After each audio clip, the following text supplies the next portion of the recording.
열왕기하 8장 1절로 6절의 말씀인데요. 제가 읽겠습니다. 여러분 천천히 눈으로 따라봐 주십시오.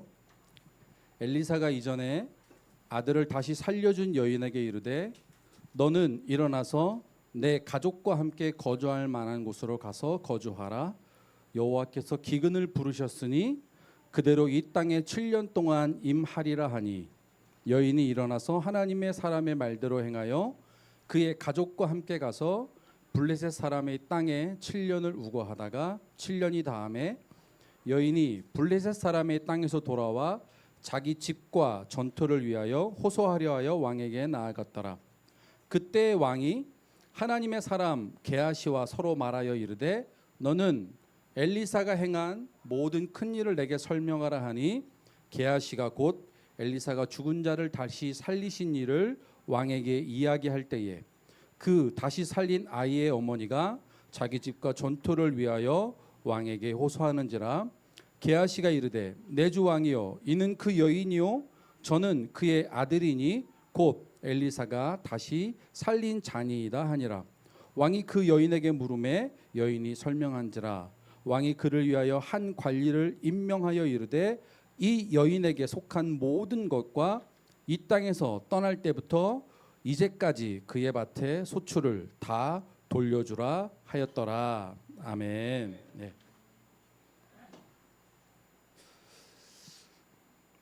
제 기억으로는 중학교 시절에 배웠던 것 같은데요. 연극에 3요소가 있습니다.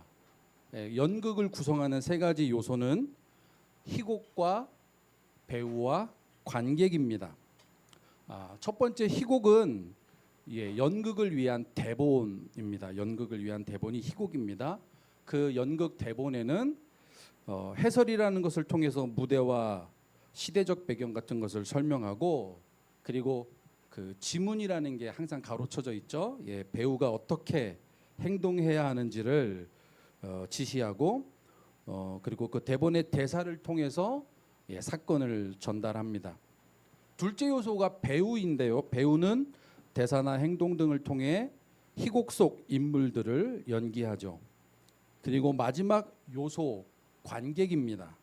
관객은 여러분처럼 객석에 앉아 무대 위 배우들의 연기에 실시간으로 반응하고 그리고 배우들을 통해 전달되는 그 이야기에 공감하고 수용하고 함께 호흡하는 거죠. 관객이 배우들과 함께. 그래서 하나의 연극을 완성합니다. 그러니까 여러분들이 오늘은 관객이십니다. 말씀드렸듯이 관객은 배우의 연기에 실시간으로 반응을 하고 공감하면서 배우와 함께 연극을 완성시켜야 됩니다. 그러니까 졸아야 되겠어요? 졸지 말아야 되겠어요? 졸지 마시고요. 이 희곡을 쓰신 보이지 않는 작가는 물론 하나님이시죠.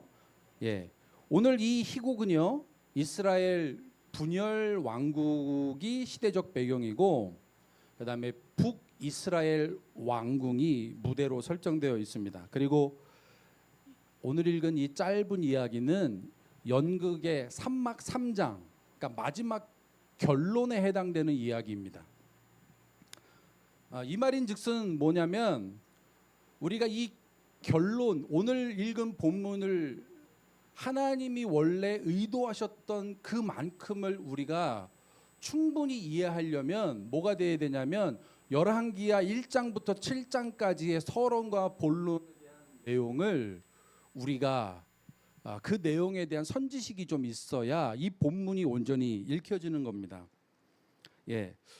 다행인 것은 오늘 관객분들이 오늘 등장인물에 대하여 지식이 좀 있어요. 그렇죠? 많이들 그동안 설교를 통해서 들어왔기 때문에 많이 알고 있습니다. 그럼에도 우리 각자가 기억력의 차이도 있고 또 지식의 차이가 있다 보니까 각각의 등장인물들이 어떤 삶을 살아왔는지를 우리는 잠시 결론을 충분히 이해하기 위하여 꼭 필요한 부분만을 다시 살펴보는 작업을 하도록 하겠습니다. 이제 1절 말씀 보겠습니다.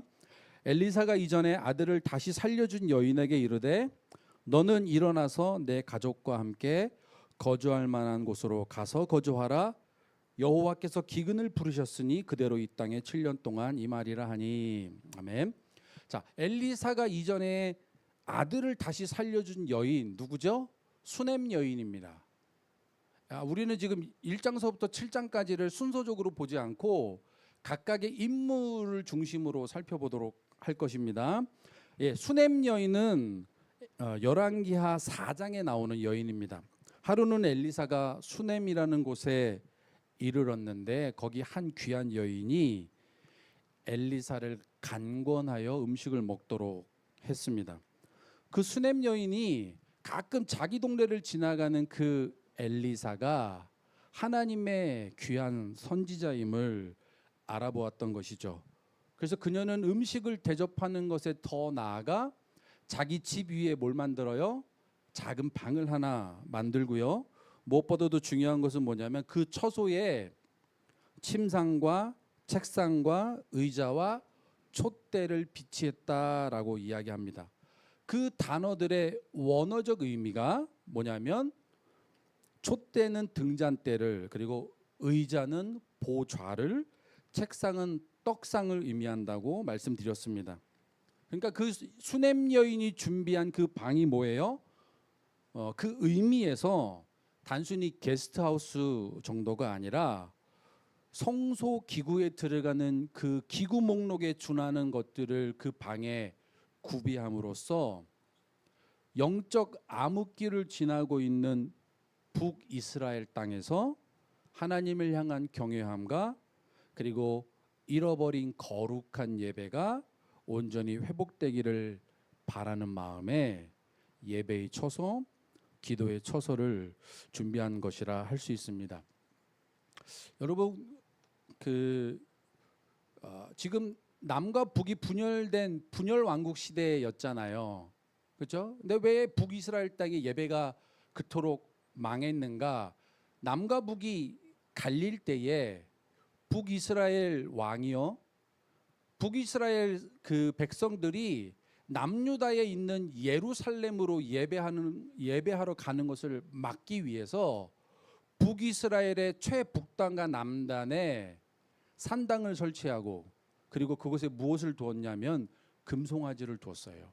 그리고 이 금송아지가 너희를 인도하신 하나님이다라고 이야기했기 때문에 사실 북이스라엘은 하나님을 위한 예배가 실종된 상태였다라고 말씀을 드릴 수 있습니다.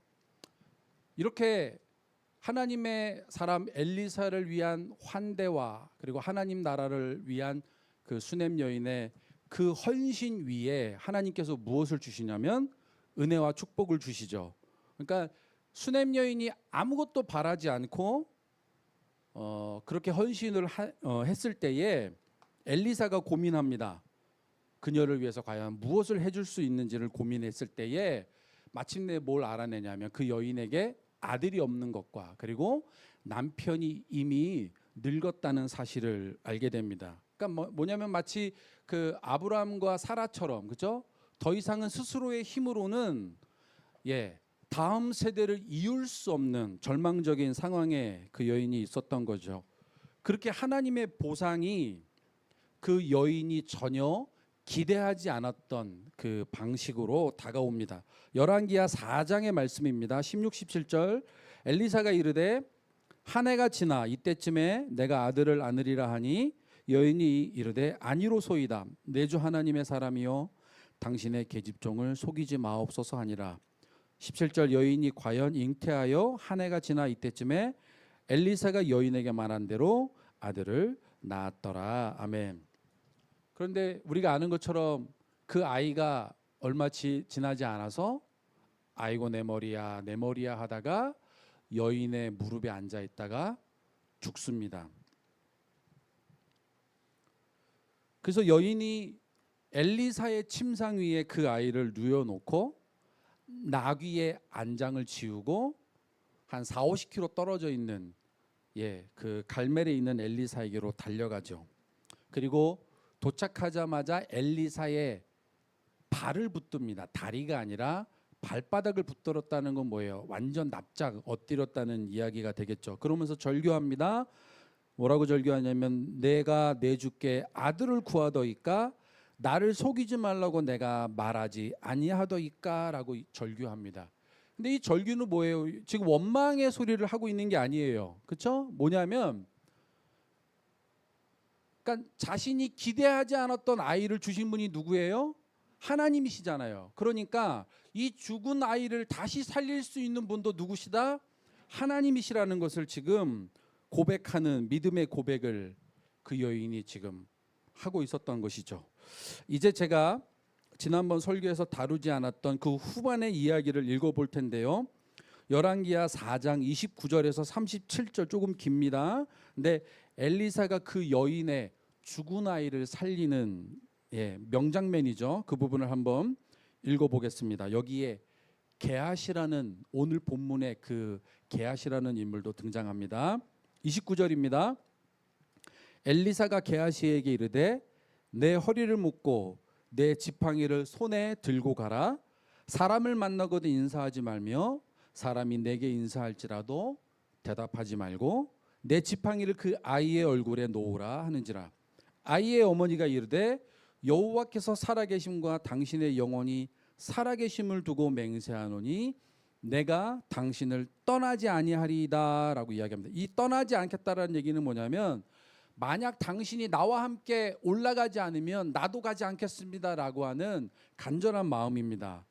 그래서 엘리사가 이에 일어나죠. 그러니까 처음에 엘리사는 사실은 여인을 따라갈 생각이 없었던 것 같아요. 그러나 여인의 그 간청에 뭐예요? 여인을 따라가니라 이야기합니다. 31절 게하시가 그들보다 앞서가서 지팡이를 그 아이의 얼굴에 놓았으나 소리도 없고 듣지도 아니하는지라 돌아와서 엘리사를 맞아 그에게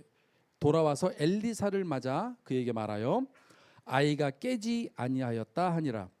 엘리사가 집에 들어가 보니 아이가 죽었는데 자기의 침상에 눕혔는지라. 들어가서는 문을 닫으니 두 사람뿐이라. 엘리사가 여호와께 기도하고 아이 위에 올라가 엎드려 자기 입을 그의 입에 자기 눈을 그의 눈에 자기 손을 그의 손에 대고 그의 몸에 엎드리니 아이의 살이 차차 따뜻하더라. 엘리사가 내려가서 집안에서 한번 이리저리 다니고 다시 아이 위에 올라 엎드리니 아이가 7번 재채기 하고 눈을 뜨는지라. 엘리사가 게하시를 불러 저 수냄 여인을 불러오라 하니 곧 부름에 여인이 들어가니 엘리사가 이르되 내 아들을 데리고 가라 하니라. 여인이 들어가서 엘리사의 발 앞에서 땅에 엎드려 절하고 아들을 안고 나아가니라. 아멘. 자, 우리는 지금 열왕기하 4장에 등장하는 오늘 연극의 첫 번째 주연 배우 수냄 여인의 삶을 다시 한번 간략히 살펴보았습니다. 그리고 이제 열왕기하 5장에 나아만 장군의 이야기가 나옵니다. 우리가 나아만 장군의 이야기를 살펴보는 목적은 뭐냐면 나아만 장군이 회복 이후에 거기에 중요한 사건이 하나 나와요. 누구냐면 게하시가 그 사건에 연루됩니다. 그거를 보기 위한 겁니다. 자, 아람 나라의 군대 장관 나아만이 그의 주인 앞에 크고 존귀한 자다라고 이야기합니다. 성경은 그가 어떻게 그렇게 높은 자리에 올라갈 수 있었는가 그 이유를 뭐라고 설명하냐면 여호와께서 나아만 장군에게 아람을 크게 구원하게 하셨다라고 이야기합니다. 하나님께서 나아만에게 아람을 구원하게 하셨다라고 이야기합니다. 그러니까 우리는 궁금하죠. 왜 하나님께서 과연 나아만을 통하여 아람 나라를 구원하게 하셨을까? 그 특별하신 하나님의 목적하심이 그 뒤에 나옵니다. 이야기가. 그리고 성경은 또 그에 대하여 무엇을 더 말하냐면 그는 용사이나 나병 환자더라 이야기합니다. 나병 환자요? 예. 아람 사람들이 이스라엘 땅에 침범했을 때 누구를 사로잡아가죠? 어린 소녀 하나를 사로잡아갑니다. 그리고 그 소녀는 나아만 장군의 아내를 시중들게 됩니다. 그리고 어느 날 그 소녀가 여주인에게 이렇게 얘기합니다.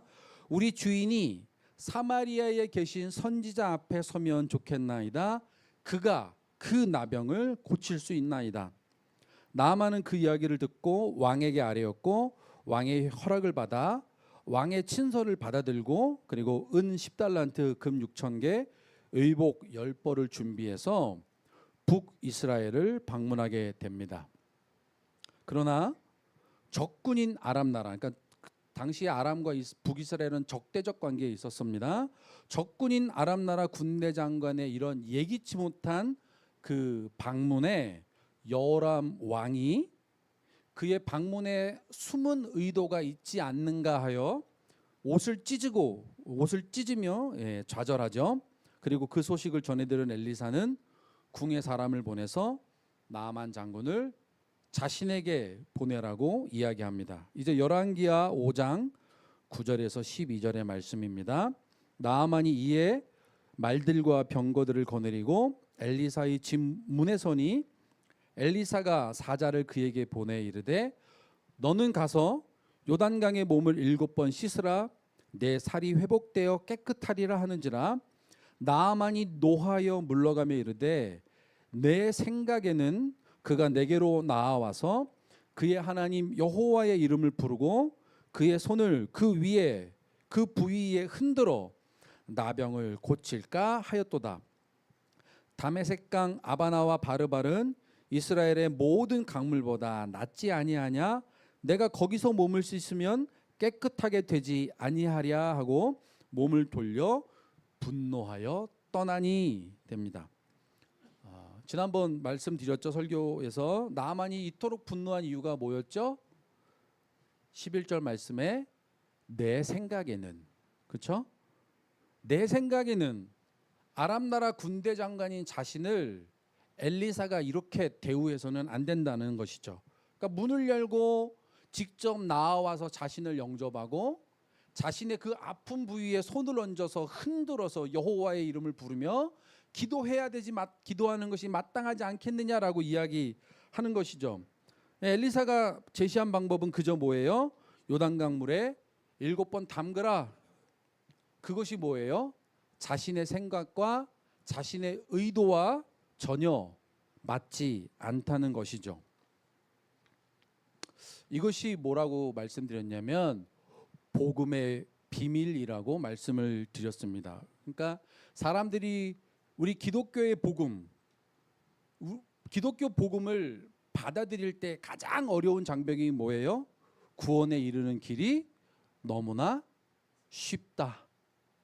예수만 믿으면 돼? 그거잖아요. 그렇죠? 십자가에 달리신 예수 그리스도를 영접하기만 하면 영원한 영생을 얻을 수 있다는 이 심플한 구원의 복음을 사람들은 믿지 못하는 것이죠.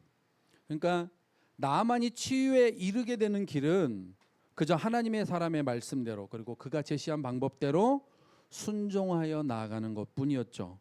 그러니까 내 생각이 내려지고 들려진 말씀과 또 영의 생각을 따르기 시작할 때 병이 치유되고 생명으로 나아갈 수 있는 것입니다.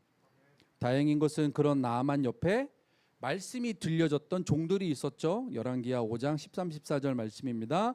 그의 종들이 나와서 말하여 이르되 내 아버지여 선지자가 당신에게 큰 일을 행하라 말하였다면 행하지 아니하였으리까 하물며 당신에게 이르기를 씻어 깨끗하게 하라 함이리까 하니 나아만이 이에 내려가서 하나님의 사람의 말대로 요단강에 7번 몸을 잠그니 그의 살이 어린 나이의 살같이 회복되어 깨끗하게 되었더라. 아멘.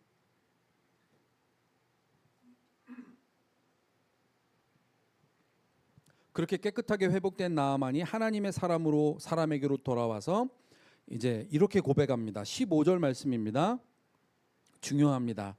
나아만이 모든 군대와 함께 하나님의 사람에게로 돌아와서 그의 앞에 서서 이르되 내가 이제 이스라엘 외에는 온 천하에 신이 없는 줄을 아나이다. 청하건대 당신의 종에게서 예물을 받으소서 하니 이르되 내가 섬기는 여호와께서 살아계심을 두고 맹세하노니 내가 그 앞에서 받지 아니하리라 하였더라. 나아만이 받으라고 강권하되 그가 거절하니라. 나아만이 이르되 17절 중요한 말씀입니다. 나아만이 이르되 그러면 청하건대 노새 2마리의 실을 흙을 당신의 종에게 주소서. 이제부터는 종이 번제물과 다른 희생 제사를 여호와 외 다른 신에게는 드리지 아니하고 다만 여호와께 드리겠나이다. 아멘. 보세요, 여러분. 우리는 여기서 하나님께서 왜 아람 사람 나아만에게 그가 아람을 크게 구원하게 하심으로 또 그를 군대 장관이라는 자리에까지 높이셔서 그리고 이름 없는 이스라엘 한 소녀를 통해 그에게 은혜를 주셔서 그를 나병으로부터 구원하고 구원하셨는지 하나님의 특별하신 목적을 우리는 발견할 수 있습니다. 15절에 아까 말씀처럼 그가 고백하죠. 이스라엘 외에는 온천하에 신이 없는 줄을 깨닫게 하심으로. 그러니까 그 고백을 하나님께서 받으시죠. 그리고 17절에 뭐라고 고백하냐면 이방 땅 아람에서 17절에 그리고 뭐예요? 이방 땅 아람에서 이제 뭐가 시작이 돼요? 하나님을 향한 거룩한 예배가 시작되죠. 그러니까 이방 땅 아람에서 뭐예요? 이방 땅 아람에서 그리스도 예수 안에서 예정된 자들을 뭐예요? 받으시기 위함인 거죠. 이해되시죠? 아람의 그 나아만 장군의 얘기. 이거 엄청난 선교 전략이죠. 그렇죠? 그러니까 아람 땅에 낯선 이방인 선교사를 보내는 것이 아니라 뭐예요? 그 나라 가운데 한 사람을 불러 그를 변화시켜 그를 다시 보내는 선교 전략을 지금 쓰고 계신 거죠. 여러분 이게 엄청난 사건인 거는 아시나요? 뭐냐면요, 여러분 구약 말미에 그 아람 나라는 바벨론과 페르시아와 헬라 제국의 흡수가 됩니다. 아람 나라가 누구도 망하죠.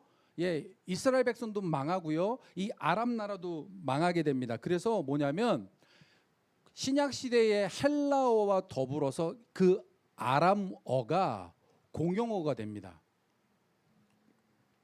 그래서 예수님 당시에는 일상어가 아람어를 사용했죠. 엘리 엘리 라마 사박다니 이렇게 아람어입니다. 그리고 사도 바울이 변화받은 그 다메섹 도상 다마스쿠스가요 아람 지역입니다. 그래서 나중에 기독교 초기에 어떻게 돼요? 다마스쿠스와 안디옥이 뭐가 되냐면 선교의 전략적 요충지가 됩니다.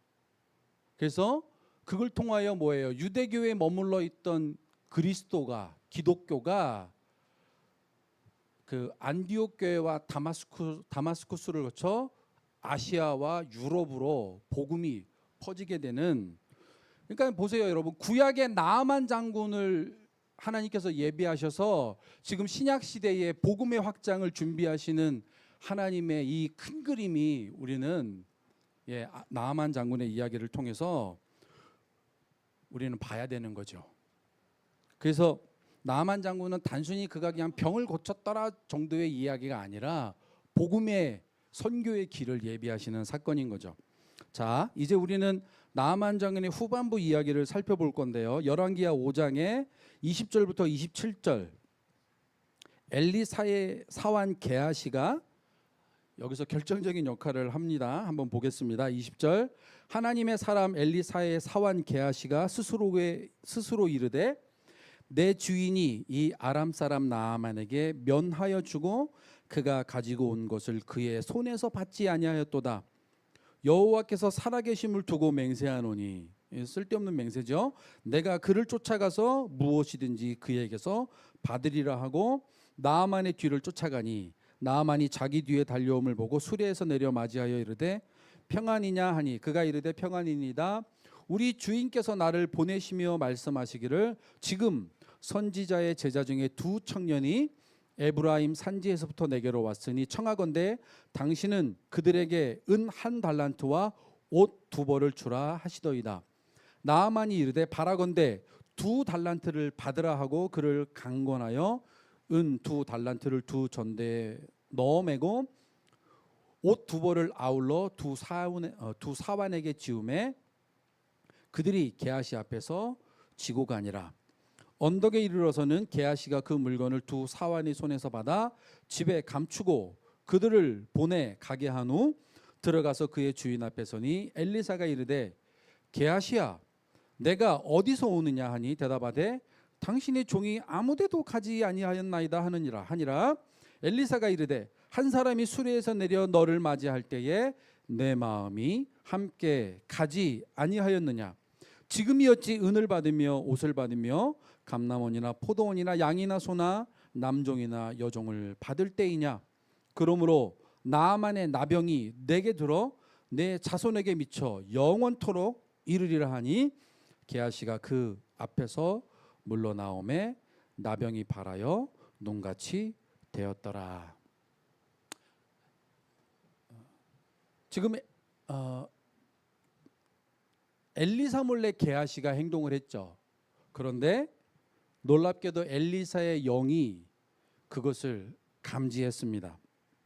그리고 그 결과는 나아만의 나병이 게하시에게 들어 그뿐만 아니라 그의 자손에게 미쳐 영원토록 이르게 되는 참혹한 결과를 낳게 됩니다. 여러분 보세요. 엘리사가요 순회 사역을 그때 하고 있었는데 수넴 여인의 도움은 받았잖아요.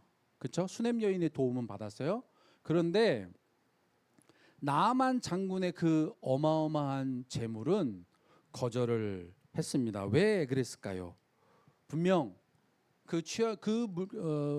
재물들을 취하였다면 자신의 그 사역에 그리고 그 선지자의 제자들에게 많은 유익을 줄 수 있었을 텐데 그는 거절합니다. 왜냐하면 아까 말씀드렸듯이 나아만 장군의 이야기는 그저 단순히 한 사람이 병이 낫는 정도의 이야기가 아니라 그를 통한 이방 민족으로의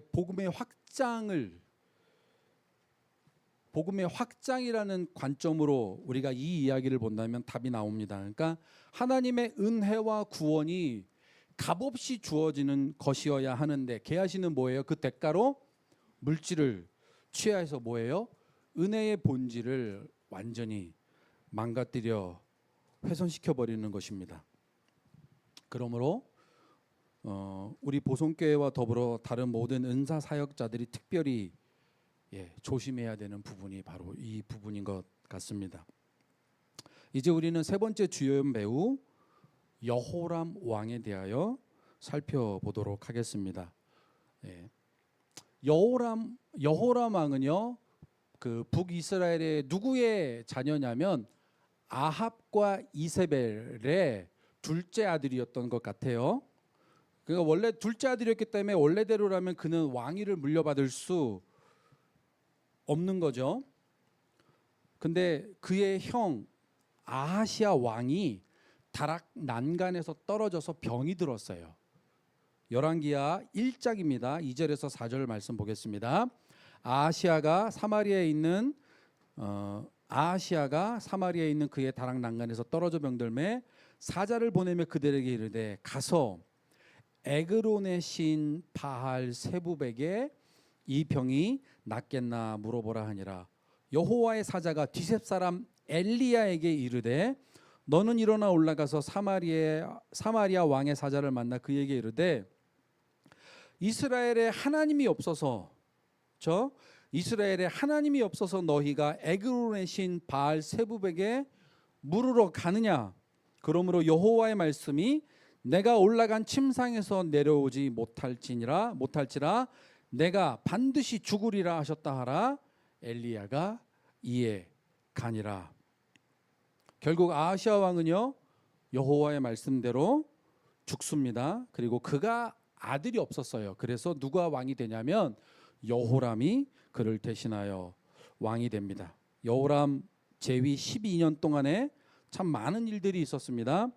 열왕기하 3장에 보면요, 그 여호람 왕이 유다의 왕, 남유다 왕 여호사밧과 에돔 왕과 더불어서 동맹을 맺고 모압을 칩니다.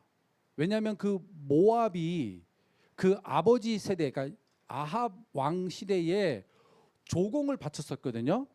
근데 자신이 왕이 되자 배반한 거죠. 그래서 뿔따구가 났어요. 그래서 지금 모압을 칩니다. 그런데 전쟁을 하러 가는데 전쟁을 막상 아직 붙지도 않았어요. 전쟁을 하러 가는 길에 물이 없어요. 그리고 그때 엘리사의 도움을 청하는 장면이 나옵니다. 열왕기하 3장 13, 14절입니다.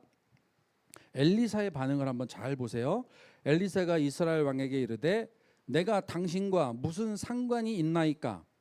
당신의 부친 선지자들과 당신 모친의 선지자들 누구죠? 바알과 아세라. 바알과 아세라 그들에게로 가소서 하니 이스라엘 왕이 그에게 이르되 그렇지 아니하니이다. 여호와께서 이 세 왕을 불러 모아 모압의 손에 넘기려 하시나이다 하니라.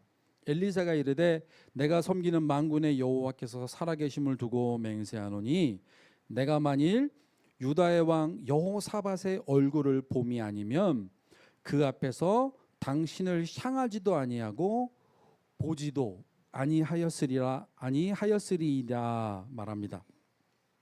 제가 이 부분을 살펴보는 이유가요. 여러분 보세요. 지금 여호람 왕과 엘리사의 관계가 어떻죠? 돈독한가요? 그렇지 않습니다. 덥죠. 덥고 졸리고. 전혀 지금 돈독한 사이가 아닙니다. 그러니까 뭐예요, 여러분? 그의 여호람 왕의 부모와 엘리사의 스승인 엘리야 시대에도 이미 뭐가 있었어요? 영적 대결이 있었잖아요. 그렇죠? 근데 그 아합과 이세벨 시대의 아합과 이세벨, 그다음에 엘리야와의 그 영적 대결 구도가 지금 그 다음 세대에서도 동일하게 여호람과 엘리사가 지금 영적 대결을 지금 영적 긴장감을 지금 갖고 있는 것을 지금 저는 말씀을 드리고 싶은 것입니다. 열왕기하 이제 6장을 보면요. 여호람 이제 다 끝나갑니다. 끝나간다고 얘기하는데도 한 1, 20분 남았죠. 여호람 왕이 이제 북이스라엘을 치는데요. 보세요. 여호람 왕이 이제 북이스라엘을 치는데 전쟁 초기에 엘리사가 아람 군대의 매복 위치를 여호람 왕에게 알려주므로 여호람 왕을 돕습니다. 그러자 아람 왕이 어떻게 하냐면요. 군대를 돌려서 누구를 이제 치러 와요? 엘리사를 치러 와요.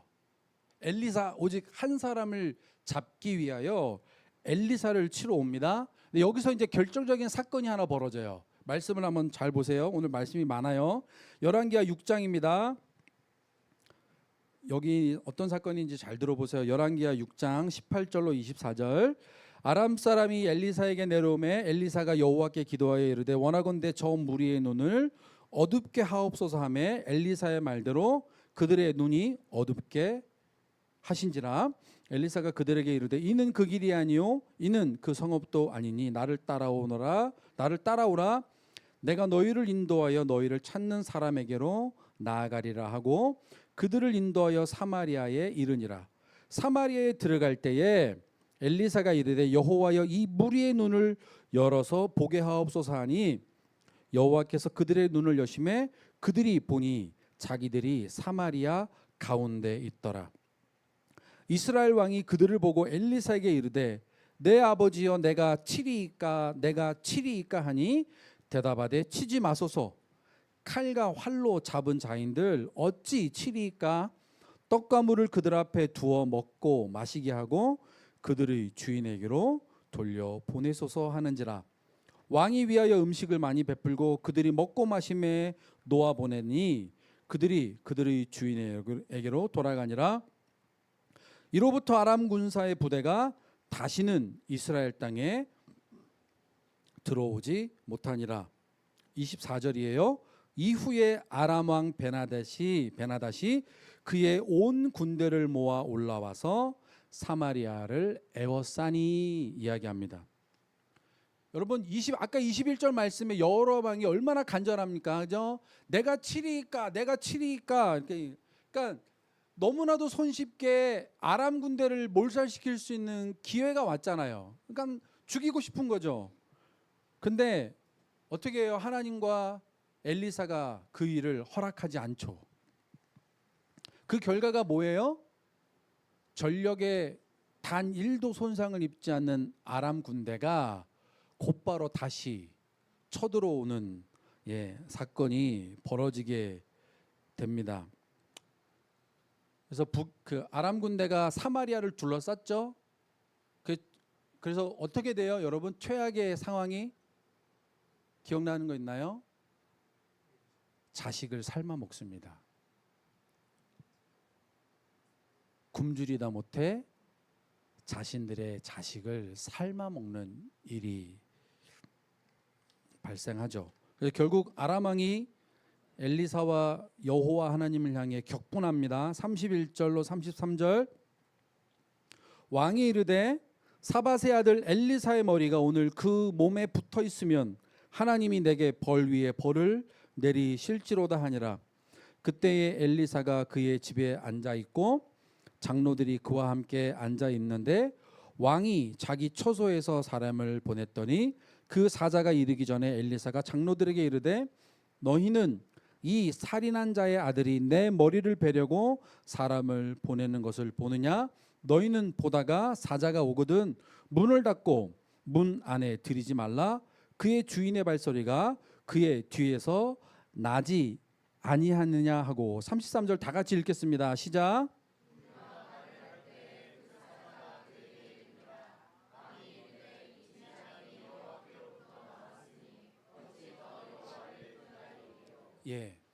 이 재앙이 여호와께로부터 나왔으니 어찌 더 여호와를 기다리리요. 그러니까 연극은 보통 여기서 불이 한번 암전됩니다. 그렇죠? 불이 한번 딱 꺼지고서 이제 장면이 바뀝니다. 오늘 드디어 오늘 본문을 살펴보겠습니다. 이제 서론이 끝났어요. 네, 결론은 짧습니다. 이제 우리가 충분하다고 생각해요. 이제 충분히 살펴봤기 때문에 이제 오늘 이 짧은 본문을 우리는 충분히 읽어낼 수 있을 것 같습니다. 열왕기하 8절부터 다시 봅니다. 엘리사가 이전에 아들을 다시 살려준 여인에게 이르되 너는 일어나서 내 가족과 함께 거주할 만한 곳으로 가서 거주하라. 여호와께서 기근을 부르셨으니 그대로 이 땅에 7년 동안 임하리라 하니. 아멘. 보세요 여러분, 우리는 이번 기근이 전혀 갑작스럽지 않죠? 그렇죠? 충분히 이번 기근이 갑작스럽게 임하거나 우연한 것이 아닌 것을 우리는 짐작할 수 있습니다. 여호람 왕이 자신들에게 닥친 그 재앙의 원인을 지금 누구에게 돌렸어요? 여호와께. 그래서 그 스스로가 이제 뭐라고 해요? 나는 더 이상 여호와를 기다리지 않겠다라고 선언을 했죠. 그 응답으로 하나님께서 이제 뭐 하시는 거예요? 무려 7년의 기근입니다. 7년 기근을 부르셨어요. 그 부모 세대에 몇 년이었나요? 엘리야 때 3년 반. 엘리야 때의 3년 반의 기근을 이제 와서는 뭐예요? 무려 7년 기근을 부르십니다. 그러니까 결국 뭐예요? 여호람 왕 때에 영적으로 더 뭐했다는 거예요? 더 악해졌다는 것을 우리는 알 수 있는 거죠. 그리고 그 환란의 시기가 다가올 때 누구를 기억해요? 엘리사가 수넴 여인을 기억합니다. 그리고 그에게 여호와께서 기근을 부르셨으니 거주할 만한 곳으로 가서 거주하라 이야기하는 거죠. 그게 2절 말씀일 겁니다. 이렇게 보세요 여러분. 여기에 여인이 보여준 여러분 순종이 얼마나 대단한 것인가를 우리는 알 수 있죠. 엘리사의 그 말 한마디에 여인이 낯선 블레셋 땅으로 갑니다. 여러분 할 수 있습니까? 여러분 이런 순종을 여러분 하실 수 있을까요? 그러니까 이거는 뭐예요? 하나님을 그 여인이 객관적으로만 알고 있었다면 절대로 할 수 없는 순종인 것이죠. 그렇죠? 3절 말씀입니다. 7년이 다음에 여인이 블레셋 사람이 땅에서 돌아와 자기 집과 전토를 위하여 호소하려 하여 왕에게 나아갔더라. 여인이 7년이 지나 고향으로 돌아왔는데 문제가 있었죠. 다른 누군가가 자기의 집과 전토를 점유하고 있었죠. 아마 실랑이가 상당했을 것입니다. 그렇죠? 그래서 여인이 이제 누구에게 가요? 왕 앞에 갑니다. 4절 말씀입니다. 그때의 왕이 하나님의 사람의 사환 게하시와 서로 말하여 이르되 너는 엘리사가 행한 모든 큰 일을 내게 설명하라 하니. 여러분 잘 보세요. 이 한 문장이 굉장히 많은 것들을 7년 동안에 무슨 일이 있었는지를 지금 다 보여주고 있어요.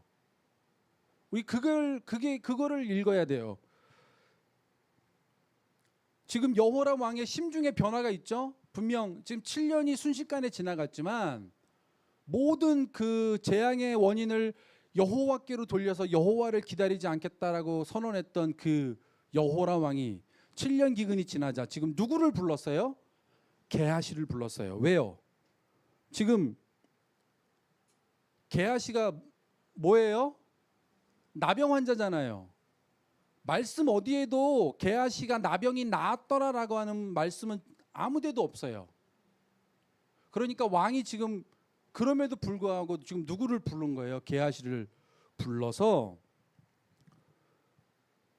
하나님의 사람 엘리사를 통하여 하나님께서 어떠한 역사를 그동안 해오셨는지를 제발 나에게 좀 더 말씀을 달라고 지금 이야기하는 것이죠. 그러니까 그 7년의 가뭄이 뭐한 거예요? 그를 영적인 갈급함 가운데, 그죠? 그를 이르게 한 것이죠. 이제 오늘 클라이막스 장면을 읽겠습니다. 여러분의 상상력을 한번 동원해 주시기 바랍니다. 우리 지금 우리 정동원 형제가 제일 높은 의자에 지금 앉아 있어요. 그러니까 저기가 왕입니다.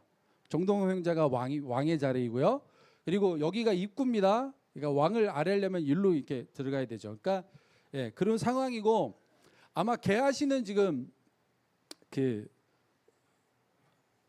나병의 환자니까 상당한 거리를 두고 그렇죠. 여기서 몸을 조아리면서 고개를 숙이면서 지금 여지껏 쭉 드렸던 말씀, 그 지루하지만 쭉 있었던 그 수많은 사건들에 대하여 지금 하나하나씩 이야기하고 있던 찰나에 뭐가 돼요? 문이 열리죠. 5절입니다.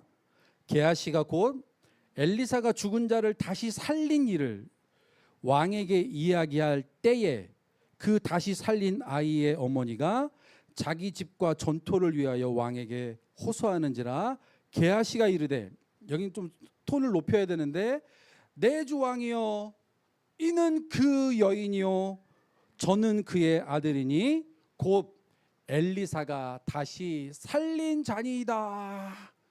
그럼 관객들이 어떻게 했어요? 박수를 막 짝짝짝. 감사합니다. 보세요, 여러분. 드라마보다 더 드라마 같은 이 마지막 이 하나님의 놀라운 타이밍, 하나님의 놀라운 섭리인 거죠. 마지막 6절 말씀입니다.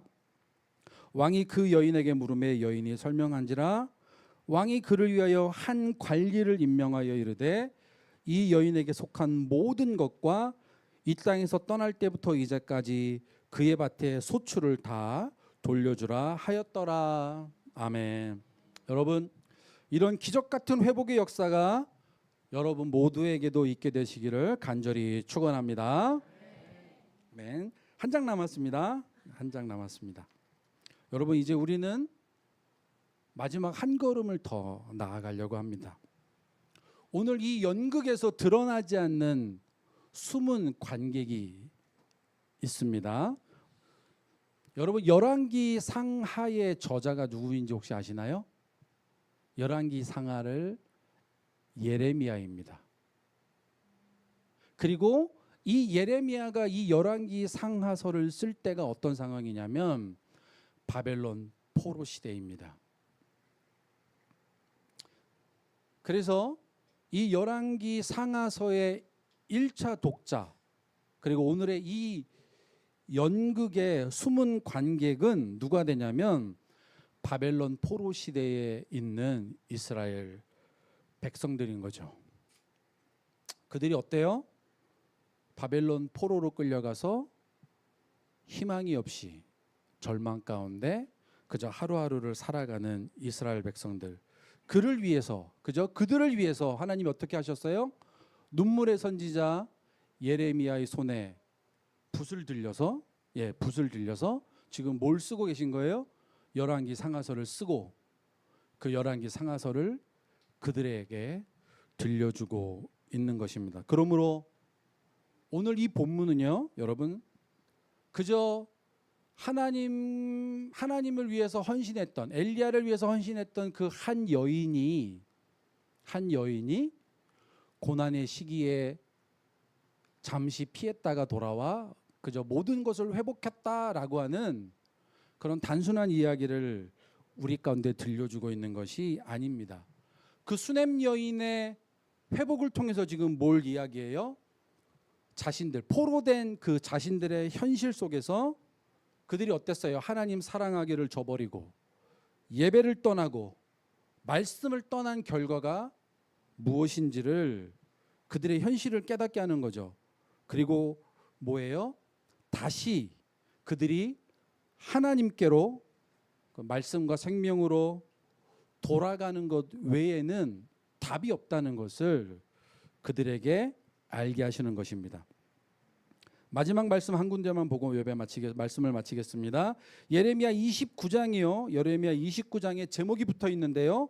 뭐라고 제목이 붙어 있냐면 이래요. 포로에게 보낸 예레미야의 편지입니다. 29장 4절로 6절의 말씀입니다. 만군의 여호와 이스라엘 하나님께서 예루살렘에서 바벨론으로 사로잡혀 가게 한 모든 포로에게 이같이 말씀하시니라. 너희는 집을 짓고 거기에 살며 텃밭을 만들고 그 열매를 먹으라. 아내를 맞이하여 자녀를 낳으며 너희 아들이 아내를 맞이하며 너희 딸이 남편을 맞아 그들로 자녀를 낳게 하여 너희가 거기서 번성하고 줄어들지 아니하게 하라. 무슨 말씀인가요? 그러니까 지금 그들의 지금 작금의 그 포로된 그 상황을 뭐예요? 후회하지 말고 불평불만하지 말고 뭐예요? 묵묵히 그 시간들을 뭐예요? 살아가라 이야기하는 것입니다. 왜요?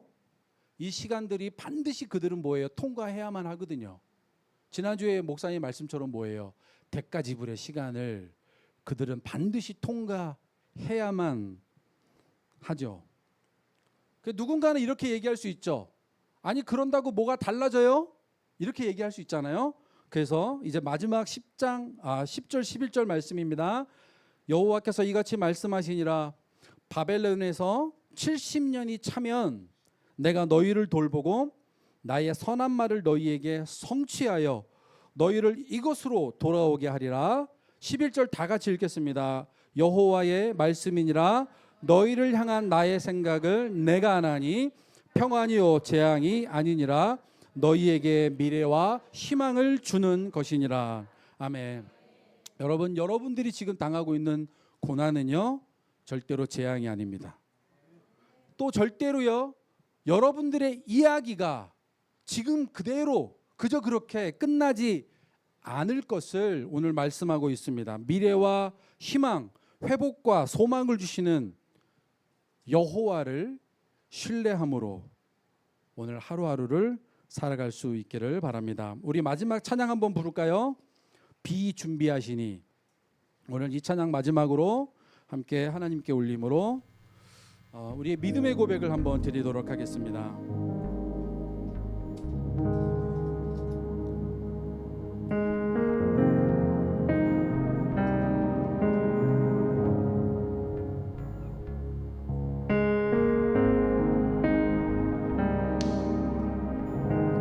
우리 주는 위대하며 우리 주는 위대함 능력이 많으시도다 능력이 많으시도다 그의 지혜 무궁하며 그의 지혜 무궁하며 인자는 영원하도다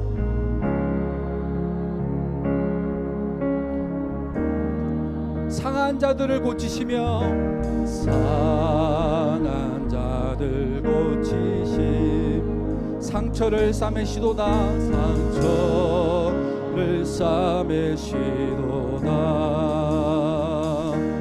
별들의 수를 세시며 이름을 붙이시 우리 약간만 빠르게 할까요? 그가 구름으로 하늘을 덮으시며 땅을 위하여 비 준비하시니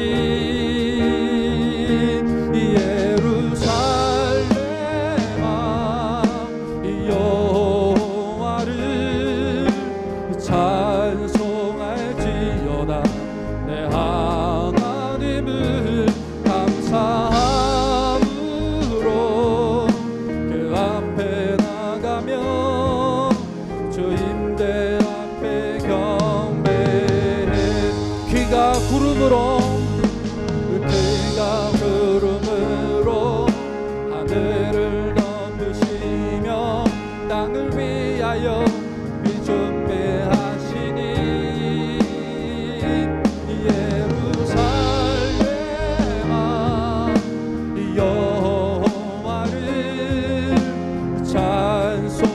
찬송할지어다 내 하나님을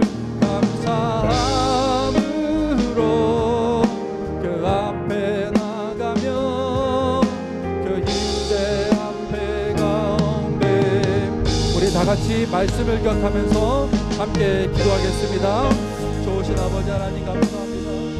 하나님 정말로 우리의 삶이 것이 아니라 하나님 아버지께서 우리 가운데 회복을 주시며 재앙이 아니라 희망과 회복을 주시는 그 하나님 말씀 앞에 주님 우리 가운데 나아가기를 원합니다.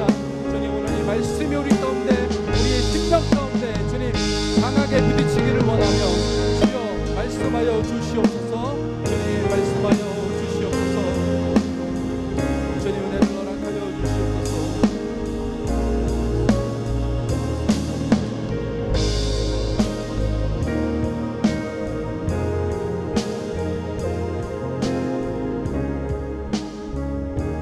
좋으신 아버지 하나님 감사합니다.